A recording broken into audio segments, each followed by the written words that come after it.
everyone, and welcome back to another video. I try to make the news marinate a little bit because I don't want to make a video and then like a major news story breaks out the next day. So sorry for the long wait, but I just like to say thank you guys for showing so much love on the last video. And if you enjoy this video, make sure to like and subscribe. We're almost at 67 subscribers. Let's go. So yeah, if you like this video, just like and subscribe. Okay, now let's get right into the news. So, after announcing that they were not going to submit their music for the 2027 Grammys, BTS finished their MetLife Stadium concerts on August 1st and 2nd. And guess what song they performed?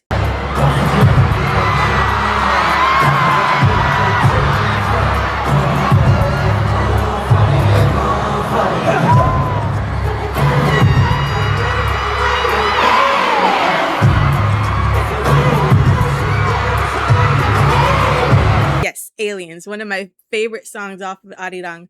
I love Aliens, and I'm so sad that they were the first to get that song, but you know what? They deserve it. That song was just perfect to play right after the news. So that song was basically a FU to the Grammys. And you know why they decided to perform that song? Let's go to this article written by the India Times, right? The title, look at the title. Was the Asian pop category created to help SM entertainment artists? Grammy CEO's past connection with NCT spark more outrage. So yes, the Grammy CEO, the current Grammy CEO, is actually connected to SM Entertainment. So let's see what this article says. Okay, so right here. Harvey Mason Jr.'s SM Entertainment connection. So before taking a top position at the Recording Academy, Mason had worked with SM Entertainment and collaborated with several of the company's artists along with other Asian musicians. And here's a picture of him with I don't know what band that is, but you know, with this K-pop group right here. And so fans have pointed out to the fact that SM acts have repeatedly sought recognition. So like SM is always wanting to have like the most awards, and having a Grammy is like the biggest achievement for them. And so look at this right here. Harvey Mason Jr.'s Grammy CEO produced 20 works for 11 SM acts and a business with more than a decade of lucrative relationship with the most famous and criminal bribery company in music industry. So let's look at this tweet. 11, oh God, that is a lot. That is a lot. He worked on a lot of songs, first of all. A lot of American groups, a lot of American artists. But the ones listed in red right here are groups that he actually helped. So there is a lot. Red Velvet, Shiny, NCT 127, TVXQ. So the 11 SM groups he's helped produce songs for. And that's what people are so mad about. People are saying that if BTS won this award, since BTS is the biggest group, then anybody who wins the award after them is also going to be recognized at BTS's level, which is not true. You can never reach BTS's level for sure. Never, never. But that's what people are saying. So here is a tweet that references the Sleep D's. He is a well-respected producer who has worked with BTS and has confirmed that via his inside source at the Grammys that BTS were in fact going to be guinea pigs. So the first winners of this made-up new category, the guinea pigs for the Asian pop performance category. So they wanted to legitimize it as a win-win for both BTS and the segregation of Asian artists by the Academy. What they did not expect was that BTS would have self-respect, self-worth, and thought they would be desperate for Grammy Western validation. So this producer stated that yes, BTS were going to be the first ones to win this award. So anyone who wins after them, then they are seen as successful. So let's see what he says real quick. So they were looking at it at the same time as like they said that they didn't create this award for BTS, but they would be lying if they said that BTS winning the very first one wouldn't be a dream scenario for them. Because BTS winning the inaugural one would mean that acts in the future would follow and want to win that award because BTS won the first one. And the intent behind that was more acts are trying to win that award. That means you're going to get more genres who are going to try to win the award. So you'll get more J-pop, you'll get K-pop, you'll get Malay pop, you'll get all these different things. And eventually the category would expand from best Asian pop performance to more genre focused things, maybe even per country and different things like that. So yes, the Academy was using BTS. They're saying, well, you won this award. Let me at least profit something off of you. Yeah, so what they were basically saying is that, let me profit off of you since I gave you this award. You owe me type of situation. That's what they're saying. So yeah, I don't like how the Grammys think that they can use BTS for their own goals to make other groups more successful. Like, if you weren't as successful as you could be without BTS and their name brand, then I don't think you should be recognized at all. You know, that's just my opinion.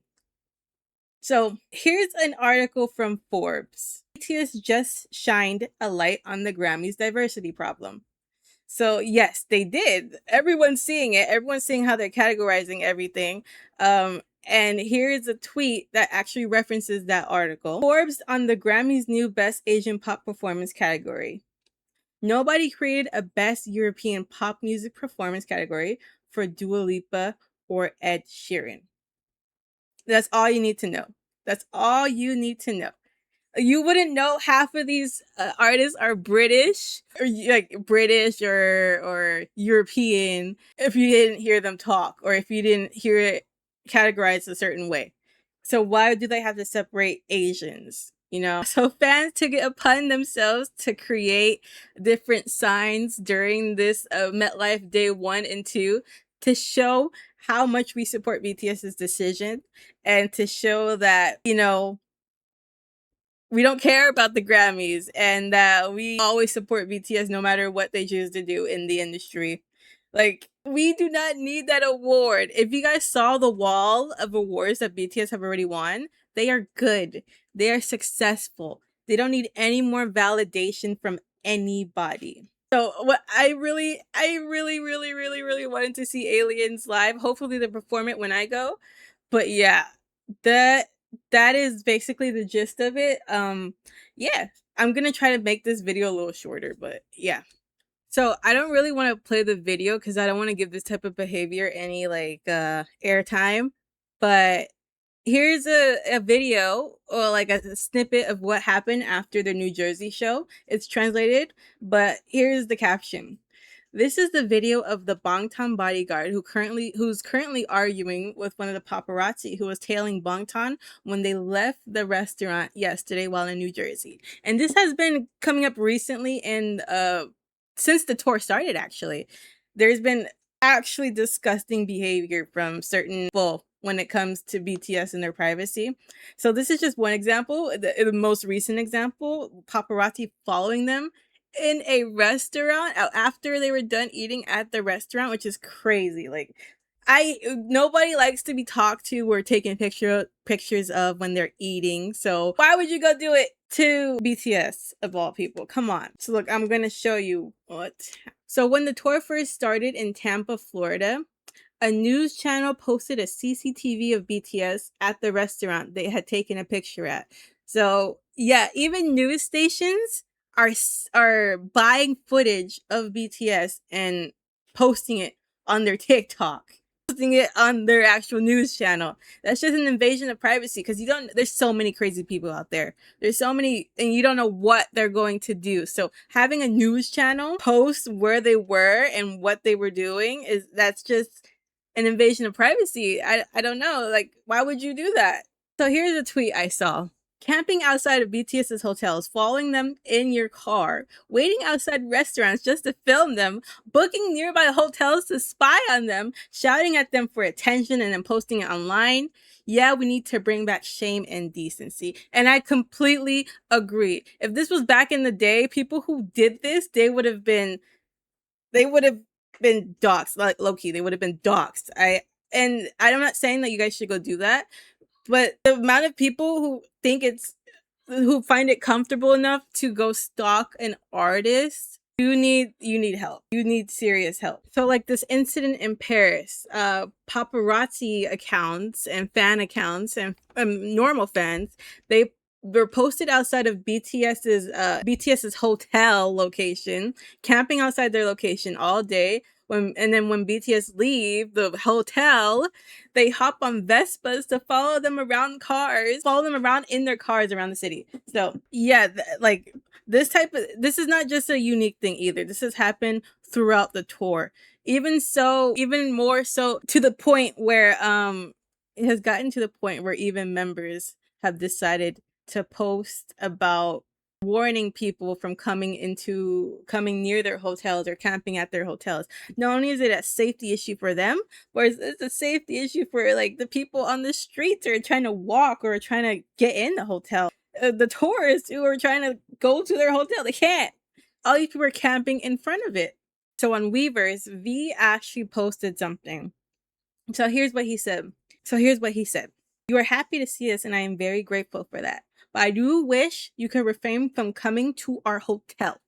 There are my own feelings about not wanting to publicly share where we're staying.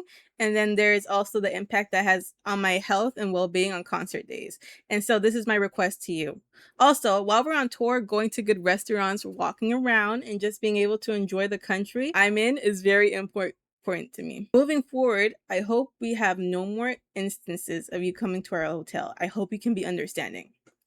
And this is from 7/1/26, which now it is August 5th. So there hasn't been anything, well, except for that paparazzi clip, there hasn't been anything about people camping out at their hotels. So paparazzi will always be paparazzi. You can't really do anything about that unless you go like throw eggs at them. I don't know.